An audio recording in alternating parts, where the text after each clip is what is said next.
Անուն Հոր և Որդվո և Հոգվույն Սրբո ամեն։ Միտքս չարություն չող կխորի և ձեռքերս անիրավություն թող չգործի։ Սիրելի ավատացյալներ, շնորհարի Հայրապետի այս խոսքերը լավապես պատշաճում է մեծ Պահոց շրջանի մեր ապրած կյանքին։ Մեծ Պահոց շրջանի յուրաքանչյուր օր իր մասնավոր իմաստը և արժեք ունի յուրաքանչյուր հավատացյալ քրիստոնյա անձի համար։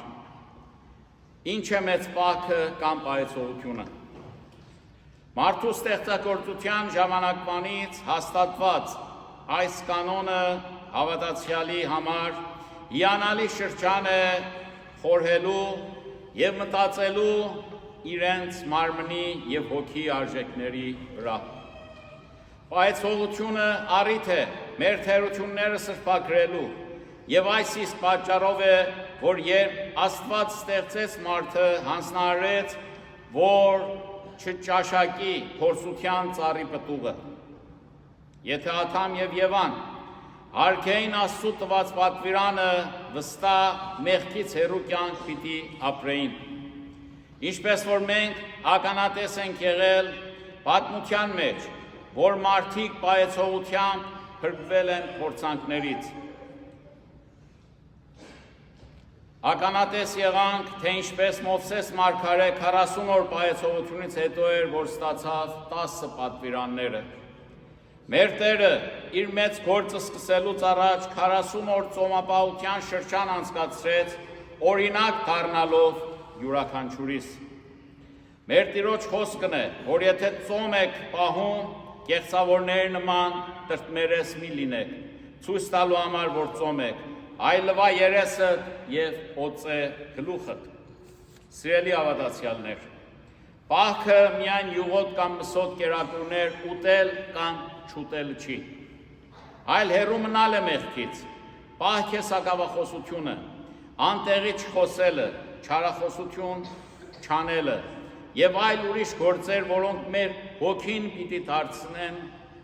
ու մեզի դառնացնեն ու մեզի հեռացնեն իրավ պահեցողությունից։ Ամեն անգամ, երբ կարդում ենք վերոհիշյալ տողերը, մեր մտքի, սրտի և հոգիների մեջ բացվում է բարության, սրբության, սիրո և ճշմարտության նոր հորիզոն։ Ամեն անգամ, որ անկեղծությամբ ու հավատքով կարդում ենք այդ աղոթները, վստահ որ նորոգություն կզգանք մեր հոգիներում, մաքրության զգացումով հոգիի մաքրություն։ Բայց մենք յուրաքանչյուրս հարց տանք մենք մեզի, արդյոք այս բարի զգացումները, ապրումներն ու ներշնչումները ժամանակավոր են, թե մնայուն։ Յուրաքանչյուրս ինքնակնության թող ենթարկենք իրեն, տեսնելու համար, թե արդյոք մեր աղոթները փարիսեցիների աղոթք է, թե մաքսավորի։ Արդյոք որպես պարտականություն ենք եկեղեցի գալիս, թե եկեղեցի ենք գալիս ներքին գոհացում տալու մեր հոգիներին։ Արդյոք բարի գործ ենք անում գոհացում տալու մեր հոգին, թե բարի գործ ենք անում պարզապես գովասանքի արժանանալու համար։ Թե ուղղակի հոգեկան բավարարություն ստանալու համար մեր կյանքում տարբերությունը շատ մեծ է։ Մեծ Պահոց 40 օրյա պահեցողության և խոկումի այս օրերը իբրև հավատացյալներ, որ ուղին կուզենք, որ ընտրենք։ Աստված աշխարհի ստեղծագործության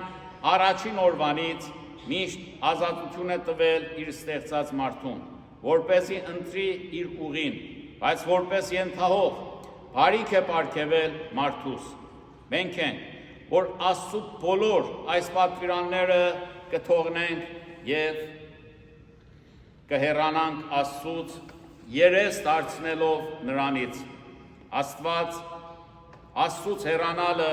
հավատացյալի կյանքի մեջ անկում է և ոչնչացում։ Գիտակցելով երբեմն, որ կյանքի այս ճանապարհը դեպի անթունդ է տանում մեզ, մեկ պահ կանգ առնենք, տեսնելով համար, թե որտեղ ենք մեր կյանքի և հավատքի մեջ, մանավանդ պայծողության այս շրջանի ընթացքին։ Շնորհալի Հայրապետի աղոթքի այս արտահայտության մեջ կաղերսե արբարձյալն Աստված ասելով. «Իմ ձեռքերս մեղքի և անիրավության գործիք թող չդառնա»։ Հոգու խորքից բխած այս աղոթքը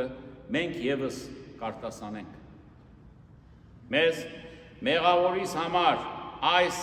հանգրվանը թող լինի մեր կյանքը լարելու լավագույն հանգրվանը։ Մեր մտքերից չար խորհուրդները սրբելու, մեր ձեռքերը դառնան գործիք բարության և ոտքերը հենց հանգիստը գտնեն Աստծու տան մեջ։ Երբ եկեղեցի կգանք և կաղոթենք, արդյոք ինքնապուխ են այդ բոլորը, թե պարզապես մեքենայական շարժում։ Ինքնակնության այս պահին, երբ 7 շաբաթների պայծողական կյանք կապրինք, լավ կլինի, որ յուրաքանչյուր օրվա ավարտին հարց տանք մենք, թե ինչ ենք արել որպես հավատացյալներ, որքանով ենք արժևորել և պիտի արժևորենք այս օրերը, մեկ պահ անդրադառնանք, որ բարության, սիրո և ճշմարտության առաքինությունները որքանով ենք յուրացրել և փոխանցել մեր նմաններին։ Մեկ անգամ ևս գիտակցենք, որ շնորհալի Հայրապետի աղոթներով զորացած արժանացել ենք Հայոց առաքելական եկեղեցու զավակ դառնալու։ Մեր պարտականությունն է, որ գործադրենք մեր Տիրոջ և Փրկչի Հիսուս Քրիստոսի պատվերները և հետևենք նրա սիրո վարդապետությանը։ Այն ժամանակ է, որ մենք բոլորս պիտի կոչվենք լույսի որդուներ, ընդառաջելով Աստծու հրավերին, մեծ պահոց այս օրերին, մասնակցենք նրա սիրո սեղանին, դառնալու համար Քրիստոսի իրական հետևորդները։ Ամեն։